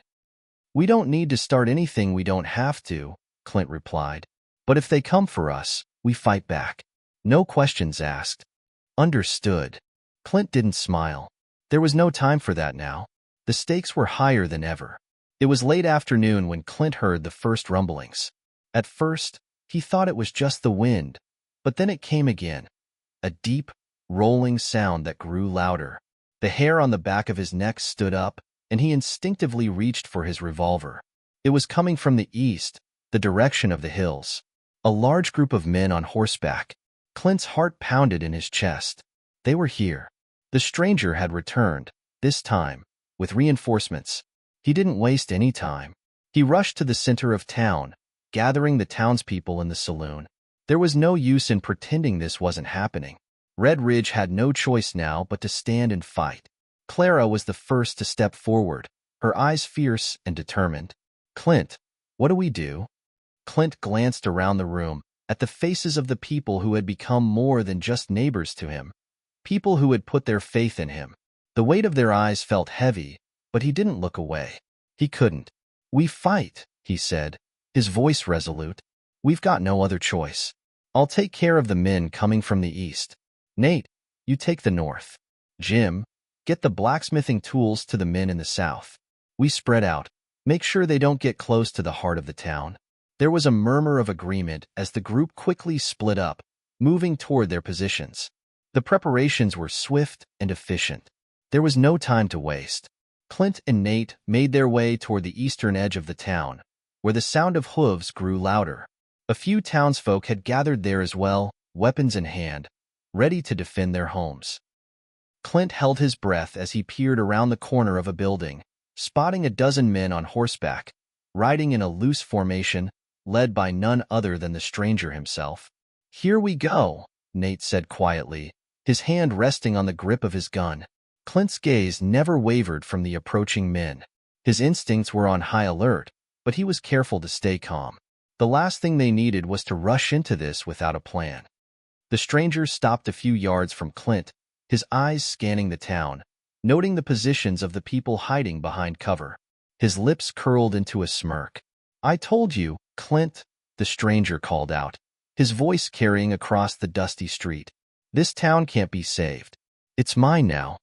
Clint stepped forward, his revolver in hand. "Not while I'm breathing, it's not." Without warning, the first shots rang out. The first gunshot shattered the quiet of Red Ridge like a crack of thunder, followed by a barrage of return fire. Clint's heart raced, but his instincts were sharp. He ducked behind a barrel, his hand tightening around the grip of his revolver. The town had only moments to react, and Clint had already made his move. "We need to hold them off long enough for the others to get in position," Clint shouted to Nate, who was crouched behind a nearby wagon. Nate nodded grimly, scanning the street for the best targets. "We're not letting them have this town, Clint. Not while we're standing." Clint's eyes darted over the rooftops. The eastern edge of the town was under heavy fire, but Clint's men, along with a few brave women, were already taking cover, returning fire in disciplined bursts. They'd trained for this moment. Now was the time to prove they were more than just survivors. They were fighters. The stranger's men, on horseback, were riding in tight formations, trying to force their way into the heart of Red Ridge. They were experienced, Clint could tell, but they were outnumbered in the streets. The townsfolk had the advantage of cover, and Clint wasn't about to waste that. "Focus fire on the riders," Clint barked. "Take out the horses first." It was a tough call. In a town like Red Ridge, the horses were just as deadly as the men riding them. But Clint knew if they could bring the riders down, it would break the momentum of the enemy's charge. The first wave of gunfire seemed to slow the riders. Horses reared up, panicking as the men struggled to regain control. A few fell, their riders tumbling to the dirt as they scrambled to get back on their feet. "Good shot, Jim," Nate called out, his voice rising above the noise. Clint peeked from behind cover, seeing one of the enemy's riders go down. A cheer rippled through the town. For a brief moment, it felt like they had the upper hand. But Clint knew better than to get comfortable. There was more to come. Through the smoke and dust, Clint saw the stranger riding toward the front, his eyes scanning the scene with a cold, calculating look. He was smarter than Clint had given him credit for. He wasn't just charging in blindly. The man was waiting for the right moment to strike. "Looks like he's pulling back," Nate observed, squinting. "Think he's regrouping?" Clint nodded, already planning their next move. "He'll try to flank us. He'll hit us from the north or west. Get ready." The town had a few strong positions they could hold, but Clint knew they couldn't stay in one place for long. If they didn't make a stand, the stranger's men would just wear them down. Clint quickly moved to the saloon, where the townsfolk were taking cover. Clara was at the door, her rifle aimed out toward the street, her face set with grim determination. "Clara, we need to hit them hard and fast," Clint said, his voice low but urgent. "I'm going to lead a charge from the south. I need you to give us cover from here." Clara looked at him, her eyes flashing with resolve. "You think that'll work? We're outnumbered, Clint." "It's our best shot," he said. "We catch them off guard, hit them before they can regroup, and then fall back into cover. I'll draw their fire, and you take out as many as you can from this position." Clara nodded, never breaking eye contact. "All right, I'll cover you." but you better make it count. Clint's heart beat faster as he moved toward the southern exit of the saloon, looking back just once to meet her gaze. They both knew the risks. If it didn't work, they might all be dead by morning. Clint, Nate, and a handful of town defenders sprinted from the saloon toward the southern edge of the town, where the enemy had been pushing through. The dusty street was a blur of movement as they crossed from cover to cover, keeping low and fast. Gunshots cracked through the air, but Clint and the others were too quick, darting behind old wooden carts, stacks of crates, and anything that could provide them with shelter. They reached the corner of the street where the enemy had begun to regroup. Clint took a deep breath, then rose to his full height, stepping into the open. The enemy didn't see him immediately, but when they did, the chaos was instant. He opened fire, taking down the closest rider before ducking back into cover. The sound of gunfire echoed across the town, and Clint could hear the stranger's men shouting orders, scrambling to adjust to the sudden attack. "Now's the time," Clint yelled. The defenders surged forward, and a fierce firefight broke out. Clint could hear the sound of hooves charging toward them, but he couldn't afford to look. He was in the thick of it now. A bullet grazed his shoulder, but Clint gritted his teeth and kept moving, firing in rapid succession. The townsfolk were holding their ground, pushing back the invaders, but the stranger's men were tough. They didn't give up easily. Clara's voice rang out from behind them. "Clint, they're flanking us from the west." Clint swore under his breath, his mind racing. They couldn't afford to be outflanked now. The western route was the key to holding their ground. But it was too late. The stranger had anticipated this move. A group of riders was already cutting through the town, moving to flank the defenders at the saloon. "Damn it," Clint muttered. "Nate, get to the west. I'll keep them busy here." Nate didn't hesitate. He broke from cover and sprinted toward the western edge of town, where the enemy was closing in. Clint, now alone in the southern streets, took a deep breath and moved toward the advancing enemy. The gun smoke filled the air, stinging his eyes, but he ignored it. This was the moment. He had to stop them from reaching the heart of Red Ridge. For what felt like hours, Clint and his small group of defenders held off wave after wave of the stranger's men. The town was becoming a battleground. Gunshots and screams filled the air as the two sides clashed in a deadly dance of survival. But then, as the last few riders on the southern flank began to retreat, Clint saw something that made his blood run cold. The stranger was coming toward him, alone. He was mounted, his revolver in hand, and he had a look of determination in his eyes. The final showdown. Clint gritted his teeth and prepared himself for what was to come. The dust hung thick in the air, swirling in the waning light of day. The gunfire had lessened, but not by much. Clint crouched behind a stack of crates, his heart pounding in his chest. His shoulder throbbed, the wound not deep but painful enough to make him wince every time he moved. The pain was secondary now. He had bigger problems. Ahead of him, the stranger was riding slowly toward the center of town, his eyes locked on Clint. The sound of hooves echoed in the streets, and Clint knew this was it, the final confrontation. Clint checked his revolver, making sure it was loaded. He wiped the sweat from his brow and took a deep breath. He couldn't afford to let his guard down. The stranger had been playing a long game, and Clint knew he was dangerous. But Clint had something the stranger didn't. He had Red Ridge, and he wasn't going to lose it. The street was eerily quiet as Clint stepped into view, his boots crunching on the dirt. The stranger stopped his horse, watching Clint with a smirk on his face. It was as if he knew Clint had no other choice but to face him now.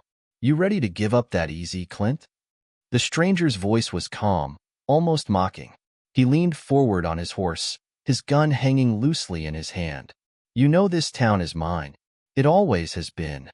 Clint's grip tightened on his revolver, his jaw set. "Not while I'm standing, it's not." The stranger's eyes narrowed. "You're a stubborn one. I'll give you that. But stubbornness won't win this fight. I've got more men, more firepower. It's over." Clint didn't flinch. He could feel the tension crackling in the air between them, the weight of every moment building to this. For a brief second, it felt like time had stopped.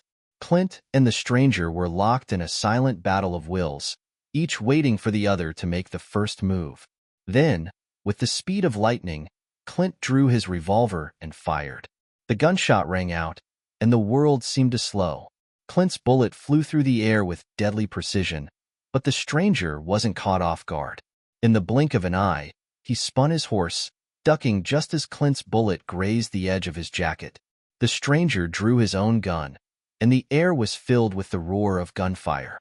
Clint dove for cover, just as the ground near him exploded in a shower of dirt. He cursed under his breath and rolled to the side, firing blindly as he moved. The stranger was fast, but Clint was faster. The two exchanged shots in quick succession, each one echoing in the tense silence of the street. It was a battle of speed, precision, and nerves. Clint's heart raced as he aimed again. This time, he wouldn't miss. The stranger, seeing Clint's movement, pulled his horse back behind a nearby building for cover. Clint took a deep breath, his mind working quickly. He couldn't let the stranger regroup. If he did, they'd be back to square one, and the advantage would slip away. In the distance, Clint could hear the sounds of gunfire resuming. The townsfolk weren't giving up. Nate's voice rang out, rallying the defenders. But Clint knew it was too dangerous to rely on anyone else right now. This fight was between him and the stranger. For a moment, Clint allowed himself to take stock of the situation. His shoulder burned, his breath came in sharp gasps, but his focus remained unbroken. He knew what was at stake. He couldn't afford to lose Red Ridge. The stranger, now circling behind cover, appeared again, his gun raised. But Clint had anticipated this. He darted out from behind the crates and fired just as the stranger came into view. The shot was a blur. Clint didn't think, he just fired. The bullet hit the stranger's gun, sending it flying out of his hand. The stranger's eyes widened in shock, but he didn't hesitate. Instead, he pulled a knife from his belt, ready to finish what his gun couldn't. Clint's mind raced as the stranger charged, but Clint didn't flinch. With his revolver still in hand, he fired one more shot, hitting the ground just in front of the stranger's feet. The bullet sent up a cloud of dirt, blinding the man for just a second. That was all Clint needed. Before the stranger could react, Clint lunged forward, his revolver still aimed. The two men collided, falling to the ground in a tangle of limbs. The fight was brutal. Punches, kicks, and every trick Clint had learned in his years as a cowboy were now coming to life. But Clint's determination was unmatched. As the stranger struggled to overpower him, Clint twisted his arm, pinning him to the ground. The stranger gasped for breath, his eyes wild with anger and disbelief. "You think you've won, Clint? You think you're some kind of hero? You'll never keep this town." Clint, bloodied but resolute, looked down at the man with contempt. "This town's been through worse than you, and it'll survive. It always does." Clint's hand closed around the stranger's neck, squeezing until the man's eyes rolled back. He wasn't going to kill him, at least, not like this. No, the town of Red Ridge wasn't built on bloodshed. It was built on survival. With a grunt, Clint stood, stepping back. He could hear the voices of the townsfolk approaching, the sound of their footsteps heavy in the street. Nate was there first, his face lined with sweat and dirt, but a grin spread across his face when he saw the stranger on the ground, disarmed. "It's over, Clint," Nate said, nodding to the fallen man. Clint shook his head. "Not yet, but it will be. This town's not his to take." The dust settled, and the remaining members of the stranger's gang, those who hadn't already fled, were rounded up by the townspeople. Red Ridge had fought back. They had held their ground. Clint stood at the edge of town, watching as the sun dipped below the horizon, painting the sky in shades of red and gold. It was over. The stranger's reign of terror had ended, and Red Ridge was free once again. But as Clint gazed at the horizon, he knew this peace would be hard-earned. The town had a long way to go before it could truly heal. Still, for the first time in a long while, Clint allowed himself to hope. As the night began to fall, Clara came to stand beside him. "You did it, Clint. You saved Red Ridge." Clint didn't answer immediately. He just stood there, watching the town he had fought so hard for. "We all did," he finally said, his voice quiet. "But the work's not done yet." Red Ridge was still standing, but it didn't look the same. The streets, once full of life and laughter, were now pockmarked with the signs of battle. Broken windows, burned-out buildings, and the heavy stench of smoke lingered in the air, reminders of the fight that had nearly torn the town apart. But despite the destruction, there was a palpable sense of relief, of victory. The people had stood together, and they had won. Clint stood at the edge of Main Street, staring out at the damage. The sun had just set, casting long shadows over the town. He could hear the faint sounds of people talking, working together to clear debris, tending to the wounded. There was a hum of life still, a reminder that no matter how much was lost, Red Ridge wasn't done yet. Clara walked up beside him, her steps light despite the day's chaos. She was covered in dust and blood, but her eyes were steady, focused. Clint noticed that she wasn't looking at the destruction. She was looking at him. "You did it, Clint," she said quietly, her voice full of admiration but tinged with something else. Something Clint couldn't quite place. "I don't feel like I did much," Clint replied, his gaze still fixed on the horizon. "I just pulled the trigger. The town did the rest." Clara didn't say anything for a moment, just watching him. There was something about the way she looked at him that made Clint uneasy. "You know," she finally said, "you're not going to be able to run away from this, Clint. Not after everything that's happened." Clint's stomach tightened. He knew exactly what she was getting at. "I'm not running away," he muttered, though the words felt hollow. "I've got work to do. There's a lot to rebuild." "I'm talking about you," Clara said, her tone a little sharper now. "You've been running from something for a long time. You can't keep fighting battles for everyone else and not deal with your own demons." Clint clenched his jaw. He knew she was right, but he wasn't ready to face it. Not yet. He had always kept his past buried deep, far from the prying eyes of those who might judge him. He'd made mistakes, sure, but those mistakes were behind him. At least, he thought they were. As the days passed, the people of Red Ridge set to work. They cleared the wreckage of the battle, repaired what could be salvaged, and mourned the lives lost. The town had been through hell, but there was no time to wallow in grief. Life had to go on. Clint spent his days working with the townsfolk, organizing the repairs, helping where he could. His shoulders still hurt, and the exhaustion from the fight hadn't fully set in, but Clint pushed through it. He couldn't afford to slow down now, not when so many were counting on him. It was hard to look at the town without thinking of the lives lost. Old friends, neighbors, people he had known for years, all gone. In the quiet moments, Clint found himself haunted by the faces of the fallen, the ones he couldn't save.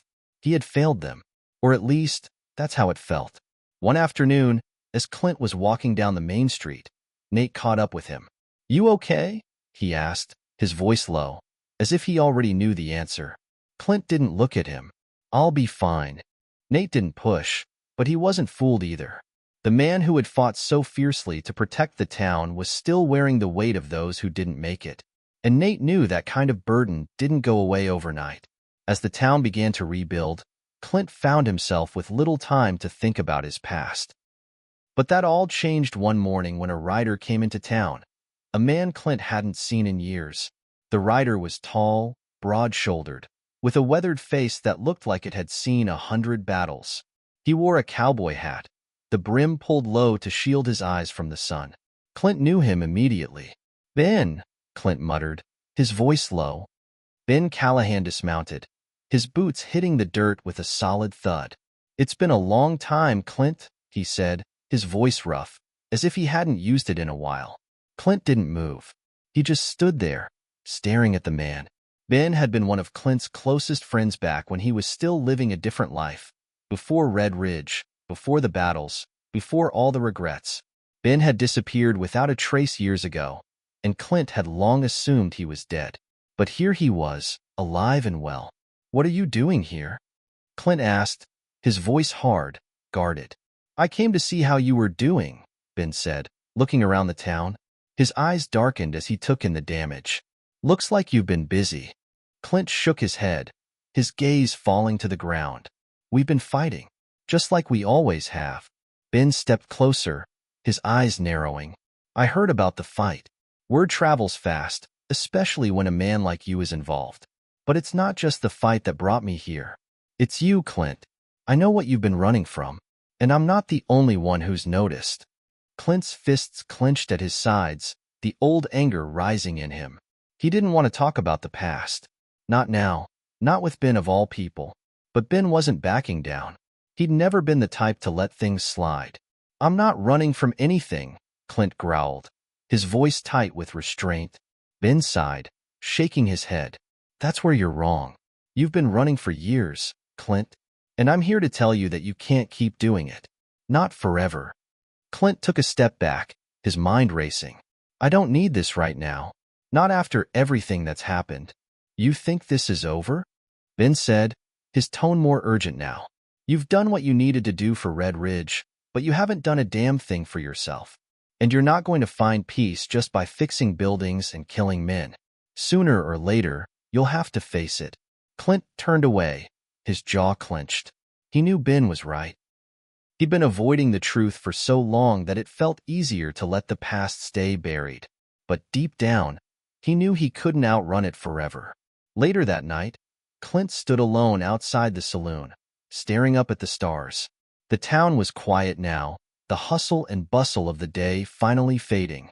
He could hear the distant sounds of people talking, the clinking of tools as they worked to fix the damage. But in that moment, Clint felt utterly alone. Ben's words echoed in his mind. You've been running for years. It was true. He had buried his past deep, kept it hidden in the shadows, hoping it would never catch up to him. But now, standing in the quiet of the night, Clint knew that his past wasn't something he could outrun anymore. The battle for Red Ridge had been won, but the real fight, his fight, was just beginning. The next morning came heavy with uncertainty. Clint sat alone in the same spot he had been in the night before, outside the saloon, his back leaning against the wall. The sun was just beginning to rise, casting a soft glow over the town of Red Ridge. The air smelled of dust and the faint scent of pine from the distant hills. It was quiet, too quiet for Clint's liking. His thoughts were heavy, filled with Ben's words from the day before. You can't keep running, Clint. Ben had been right. There was no escaping it. Clint had spent years running from his past, the men he had wronged, the things he had done in his younger days that weighed on him now like a heavy chain. He had thought he could bury it all in Red Ridge, start fresh, make something better of himself. But in the back of his mind, he always knew it wasn't that simple. The past was a shadow that followed him wherever he went, and it was time to face it. Clara had been right, too. She'd seen it in him from the beginning. She had always known that Clint was a man divided, fighting battles on the outside while running from the ones inside. He had put up walls, kept his distance, and for a time, that had been enough. But now, in the aftermath of the battle for Red Ridge, those walls were starting to crumble. As Clint stood up and dusted off his coat, he spotted Ben walking toward him from the end of the street, his boots loud against the silence of the town. Ben hadn't left yet, and Clint knew why. The man wasn't about to let him slip away without a conversation. Clint, Ben called out, his voice low but firm. Clint took a deep breath and turned to face him. What now, Ben? You got what you came for. You can leave. Ben didn't look offended, but there was something in his eyes, something that Clint hadn't seen in a long time. A deep, unspoken understanding. I didn't come here just to talk, Clint. I came to help you face what you've been running from. You owe it to yourself. Clint's chest tightened. I don't owe anybody anything, he said, his voice sharper than he meant. Ben shook his head. No, you're wrong. You don't owe anyone anything, but you owe yourself a chance at peace. You won the fight for Red Ridge, but there's no winning a war with yourself. That's the fight I'm talking about. Clint took a step back, the weight of Ben's words pressing down on him like a physical force. I don't need peace. I need to keep this town standing. You're missing the point, Ben replied. You can't fix the town if you can't fix yourself first. You've been trying to outrun it all your life, Clint. But sooner or later, that catches up with a man. Clint looked away, his jaw clenching. The anger was bubbling up inside of him again. I'm done talking about the past. That life's over. Ben's eyes softened. You don't get to decide when it's over. Not yet. Clint didn't respond. He just turned and started walking toward the town's edge. His boots kicked up small clouds of dust as he moved, Ben trailing a few paces behind. As Clint made his way to the edge of town, his mind wandered to the days when he was a younger man, just starting out. He had a family back then, parents who had worked the land for years, hoping their son would carry on the legacy. He had left that life behind to chase something different, something he thought was worth more than the farm and the small-town life. There were other names, too, from that time, faces Clint could still see in his mind, faces of men he had once trusted, friends who had been caught up in the same madness Clint had fallen into, people who had been hurt by the choices Clint had made. And then there was the woman, Emily. She had been his everything. They had dreamed together, hoped together. But Clint had left her behind, broken her heart, just like he had with so many others. He thought he was doing what was right. But now, looking back, he knew the truth. He had left a trail of destruction behind him, and there was no way to undo it. Clint's path led him to the old ranch at the outskirts of Red Ridge. It was a place he hadn't visited in years, not since he'd left. The ranch had been abandoned after his departure, its fences falling into disrepair, its barn half-rotten. But it was here, on this land, that Clint had learned what it meant to be a man. Ben followed him silently, understanding what this was. Clint was here to face the past, to reckon with the ghosts he had left behind. Clint stopped by the old fence and stared out at the empty land. He remembered how the sun would set behind the hills, painting the sky in fiery reds and oranges. He remembered the smell of fresh-cut hay, the sound of horses in the distance. It had all seemed so simple then, so full of promise. But Clint had chased something else, something that had taken him far away from here, far from the people who mattered. Ben stopped next to him, his voice low. "You've got to face it, Clint. All of it." Clint nodded. "I know." He paused for a moment, his voice rough. I left when things got hard, when I thought I had to prove something. But in the end, I left the people who needed me the most." Ben said nothing, but Clint could feel his presence beside him, steady, unwavering. It was the first time in a long time that Clint felt like someone understood, like someone was willing to help him carry the weight. "Emily," Clint said, his voice thick with emotion, "she was the one I hurt the most." Ben glanced at Clint, his expression sympathetic but firm. "Then it's time you make it right. It's never too late for that." Clint shook his head, his fists clenching at his sides. "I don't know if I can fix that." "You won't know until you try," Ben said simply. The ride back into town was slow. Clint's heart was heavy, his mind racing with the thoughts of everything he had done, and everything he had left undone. But for the first time in years, he felt something shift inside of him. Maybe Ben was right. Maybe he could still make things right, even if it seemed impossible. As they neared the center of town, Clint knew what he had to do. There was no more running. The town of Red Ridge wasn't the only thing that needed rebuilding. Clint himself did, too. He had taken the first step by coming here, by confronting his past. But now, it was time to do the hardest thing he had ever done. Face the people he had left behind, and ask for forgiveness. And that journey? It was only beginning. The sun had set on Red Ridge for the last time as Clint had known it, at least in his mind. The orange hues in the sky bled into the purple of twilight, and the town's streets, still scarred from the battle, seemed almost peaceful now. There was a stillness in the air that felt final. Clint could feel it.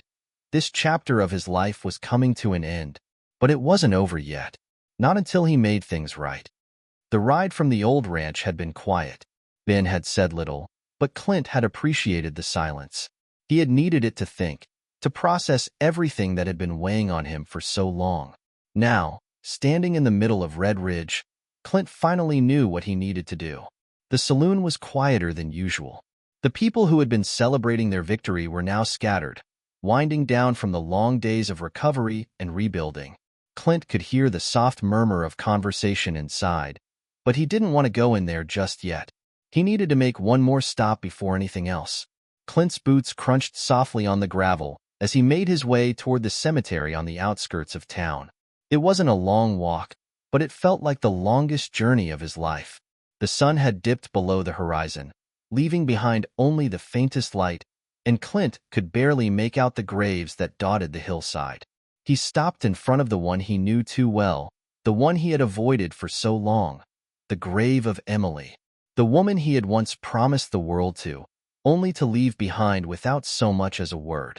The weight of his guilt hit him like a hammer, and for the first time in years, Clint allowed himself to feel the full force of it.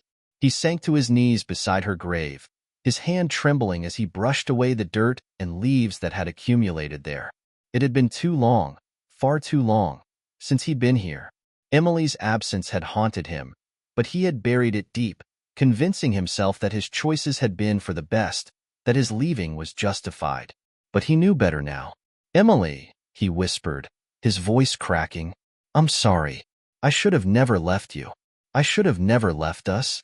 Clint stared down at the grave, the words coming slow, like they had to fight their way through the guilt and the shame.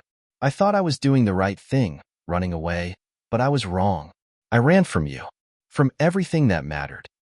A soft breeze stirred, and Clint's eyes blurred with unshed tears. For the first time in his life, he felt a sense of surrender. He couldn't change what he'd done. He couldn't erase the pain he had caused, but he could stop running. He could stop avoiding the truth. "I'm not asking for your forgiveness," Clint continued, his voice low but steady.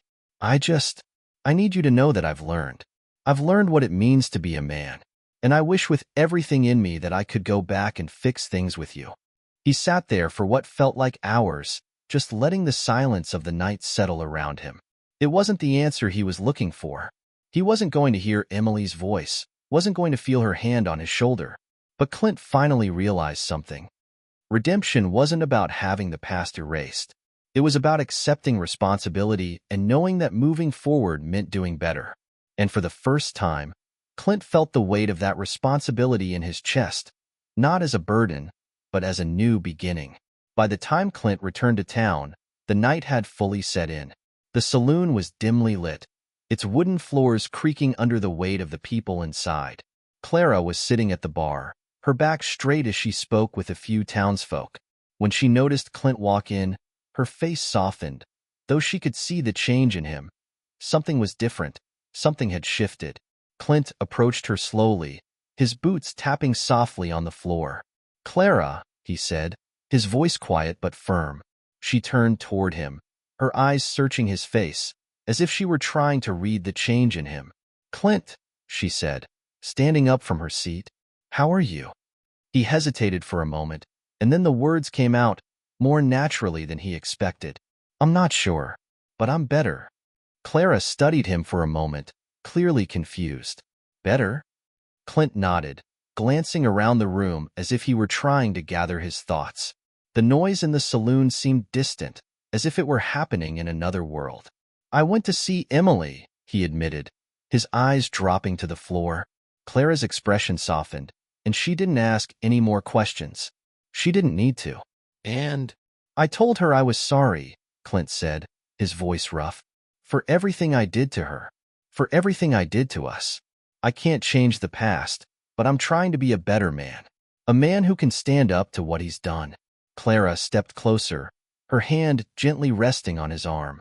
"You've done a lot for Red Ridge, Clint, but this is something only you can do for yourself." Clint looked up at her, and for the first time, he felt something that had been missing for so long: hope. The past had been heavy, but there was something in the future worth fighting for. Something worth rebuilding. "I don't know if I can fix everything," he said quietly, "but I'm going to try." Clara smiled, the first real smile Clint had seen from her in days. "That's all anyone can do."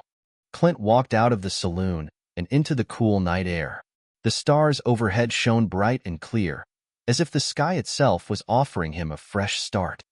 He stood for a moment, his thoughts drifting back to the fight for Red Ridge, to the people who had fought beside him, to the town that had stood tall despite the odds. He knew there was still work to do. The town was still recovering, and there would be more challenges ahead. But for the first time, Clint felt ready. He wasn't just fighting to protect Red Ridge anymore. He was fighting for himself, for the man he was becoming. The silence of the night was broken only by the sound of hooves in the distance. Clint turned to see Ben approaching on horseback, a steady look in his eye. "I saw you talking to Clara," Ben said as he drew closer. You all right? Clint nodded, the weight of his journey finally lifting from his shoulders. Yeah, I think I am. Ben smiled slightly, tipping his hat. Good, because this town might need you for a while longer. But not just as the man who shoots first and asks questions later. They need you to be something more now. Clint stood straighter, looking at the horizon. I'm ready for whatever comes next. The wind stirred again, carrying the promise of something new. And Clint, for the first time in years, wasn't afraid of it.